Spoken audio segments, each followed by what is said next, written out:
Yo empezaría con una cosa, y es que en realidad con los 52 años son los mejores años de la vida.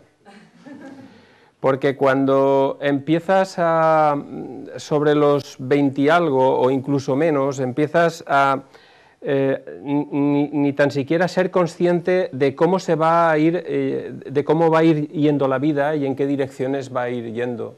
Y qué es lo que tienes que aprender y qué es lo que no vas a aprender, lo que crees que es importante que luego deja de ser importante. Y yo creo que es bonito los 52 por eso, porque te permite parar un momento a tomar un café antes de seguir para adelante. Bueno, en esta progresión, en principio uno no se da cuenta ni en qué dirección va. Tú vas pedaleando porque crees que tienes que pedalear. A veces miras atrás y como está oscuro, pues tiras para adelante.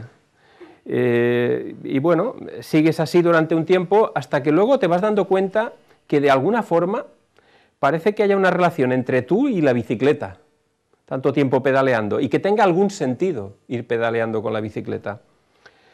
Y luego pasa el tiempo y hasta es divertido hasta sentir la oscuridad, la propia oscuridad. Y en esta época es cuando le voy viendo sentido a muchas cosas cada vez más, pero por días. Es un proceso que se produce por días. Y me encanta, me gusta. Hace como unos 4 o 5 años empezó la necesidad de escribir, porque yo creo que todo el mundo sabemos que no estamos bien, que esto no funciona, pero nadie quiere, no es que nadie quiera hacer nada, porque yo creo que todos queremos hacer algo, lo que pasa es que no sabemos ni cómo hacerlo. Pienso que llega un momento en que se funde una parte con otra y empiezas a darte cuenta que es necesario compartir esto de alguna forma. Y por eso empecé a escribir con la idea de poder dejar de alguna forma esta información, porque en el fondo a mi niño siempre le hubiese gustado poder tener a alguien que le hubiese dicho mínimamente unas herramientas para poder funcionar, porque cada uno es de un padre y una madre, cada uno tiene una forma de funcionar diferente, el fondo en realidad es el mismo, pero los códigos son muy diferentes. Y dentro de un código es necesario muchas veces que desde el entorno familiar surja alguien que ayude a entender el código del que viene, del pequeño que va creciendo. Porque si no entiende el código hay una tremenda soledad.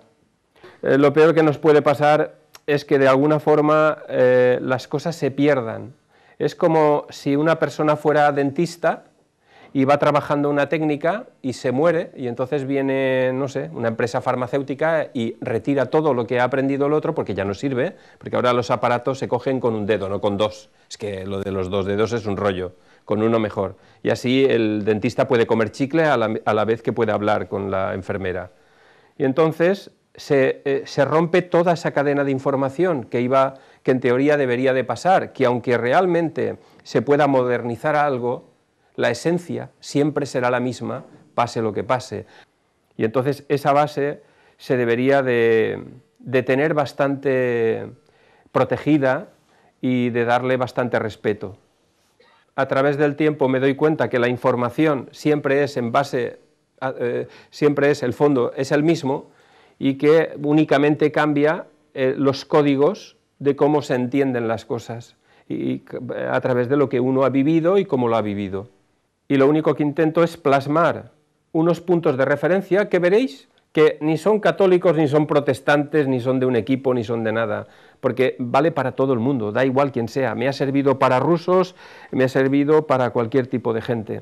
Y que yo creo que podríamos vivir mejor, o por lo menos tener la oportunidad, porque al final cada uno elige lo que quiere.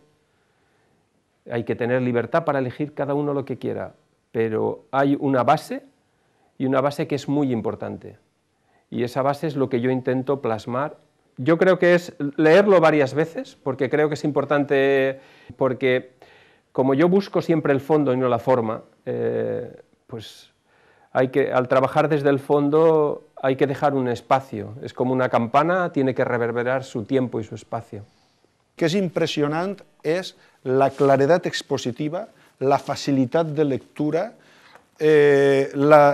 estan presentats en unitats molt breus que en cap moment et canses, que es pot llegir tot seguit, que el pot llegir qualsevol persona, no cal ni un cert nivell formal ni intel·lectual, per tant, trobo que és un llibre perfecte per a la funció en què ha nascut, que és ajudar a les persones. I això és molt difícil, perquè evidentment la vida és complexa, i no es tracta de banalitzar ni de fer senzill, com si, mira, en 3 coses jo t'ho arreglé tot, perquè està parlant de temes molt complexos, del qual hi ha infinitat de llibres sobre la gelosia, que no hauran escrit els psicòlegs sobre la gelosia, etc. Amb una senzillesa, però amb una efectivitat que tots sabem per on va. I una cosa és saber que a nosaltres ens pot haver servit algunes coses, i l'altra és que això estiga reunit i fet d'una manera tan assequible. I això és un gran mèrit, és una gran virtut i crec que és un motiu de felicitat per a tu i per als lectors. De veres dir que sí, no només penseu en llegir-lo vosaltres, crec que és l'oportunitat de, en seguida ho comprovareu, de que a altra gent, en qualsevol que pugueu pensar que li pot anar bé, i és a qualsevol persona, que estiga patint, entre cometes, per motius emocionals, el llibre és perfecte i té una presentació senzillíssima. Tractant temes complexos, crec que això és un signe de gran saviesa. I estic preparant el segon ja, que jo no pare. Ja l'has començat.